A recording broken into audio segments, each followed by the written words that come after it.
Večeras se u kući Đure Jakšića događa jedan zanimljiv događaj pod nazivom Književno veče Mariokova. Ovog jutra sa nama u studiju je i književnik Andrij Elić Mariokov. Dobro jutro i dobro nam došli.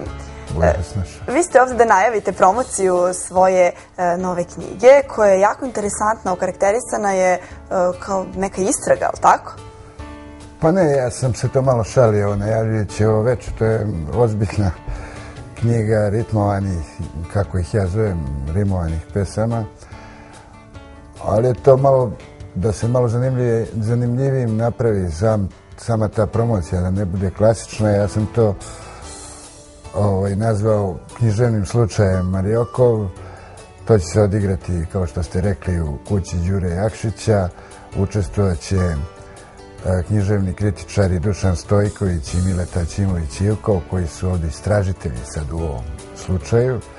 Pa da li se vi bojite možda tih istražitelja? Ne, ali u svakom slučaju odbrana će biti stihovima i muzikom.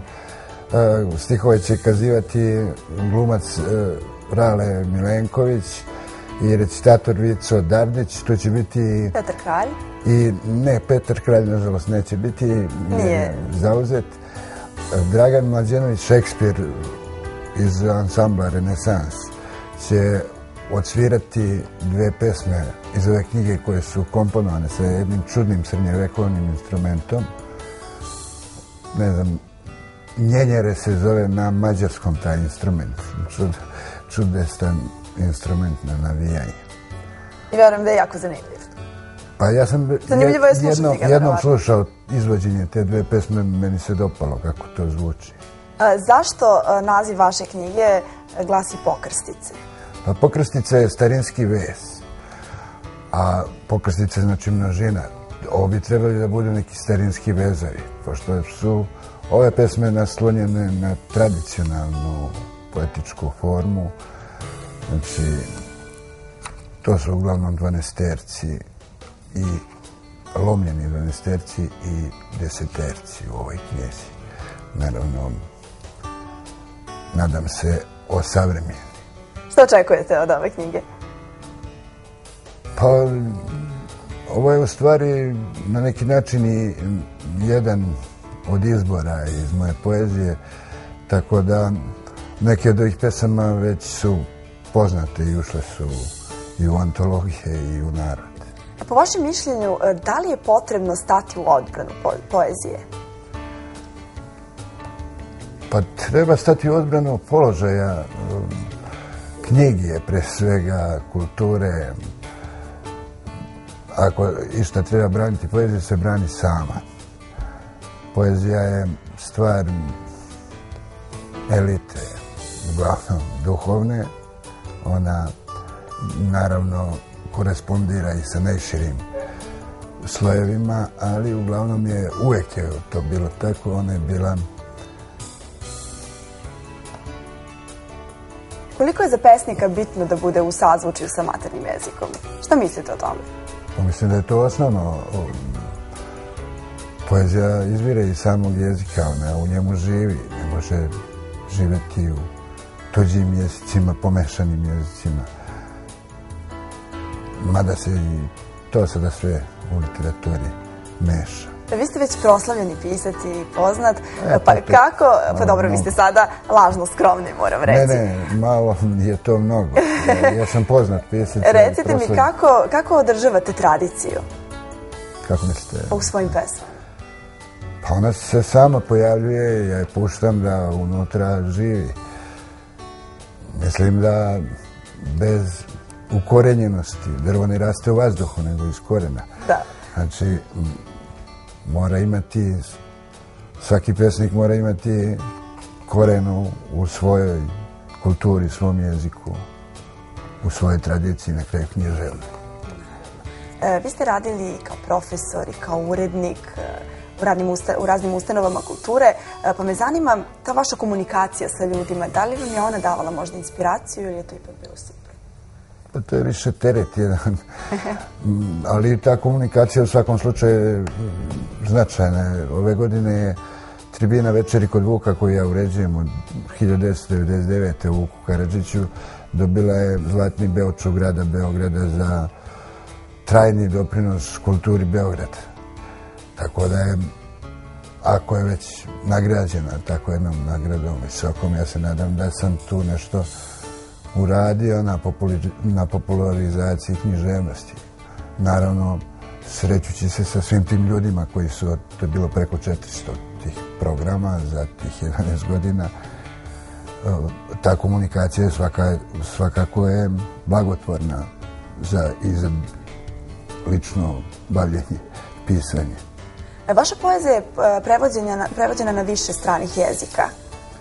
Pa moja poezija se najbolje osjeća u ruskom i na beloruskom, recimo. Jeste prevođena i na švedski, i na francuski, i ove makedonske, ove bliže naše jezike. A na engleskom meni se čini da bi moja poezija bila kao prase u Teheranu. Zašto? Pa ne znam, taj jezik, to zvučanje, teško da bi moglo da se poklopi sa onim kako zvuči moja poezija. Vi ste malo pre pomenuli da radite u Vuku Karadžiću, tako? Da. I rekli ste da ćete i najaviti još jedan događaj. Pa evo, jednu zanimljivu stvar. U nedelju u klubu Kult koji je u foajeu scene Aleksandar Popović, grupa Kal će imati svirku od 9:30. To je jedan od međunarodno najuspešnijih bendova iz Srbije. Ovaj bend svojim duhom i imaginacijom, sposobnošću spajanja raznorodnih zvukova i odbijanjem da sviraju po folklornim pravilima uspio je da se nametne kao deo balkanske ciganske tradicije. Da pročitam tu jednu. Da ne bi pogrešili za svaki slučaj. U svakom slučaju treba posetiti, je li tako? Svakako. Večeras, evo ja mogu da obećam da 3 gledalca vaša koja vas sada gledaju, ako se jave na vašu adresu i ostave svoje imena i onda još dođu večeras u Skadarliju, u kuću Đure Jakšića, 3 gledalce koje se jave, neka se, tamo će biti čovjek koji će prodavati ove knjige i 3 gledalce će dobiti po jedan besplatan primjerak pokrstica.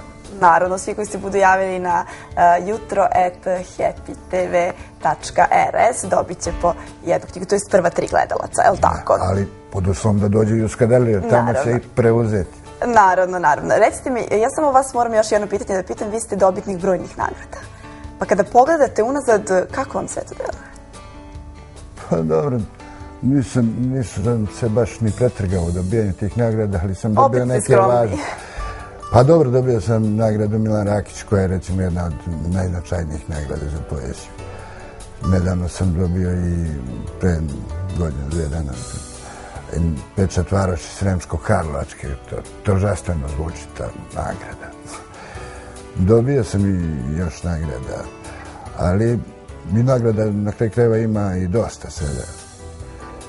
Sad kad sam počeo da pravim ove izbore, tek valjda će onda kad se sve to sabere, skupi, onda će se vidjeti šta je to napisano, pa će možda i neka nagrada još doći. Da, evo, ja vam želim da dobijete nagradu i za tu knjigu. Ova knjiga je bila u užem izboru, doduše, tako sam pročitao u Politici, za Drajinčevu nagradu, koju ove godine dobio Ivan Negrišorac. Žiri je procenio da je njegova knjiga ta bolja, verovatno je dobra knjiga, čak mi je jedan moj prijatelj Sava Babić rekao da je pročitao tu knjigu, je odlična, Negrišorčev.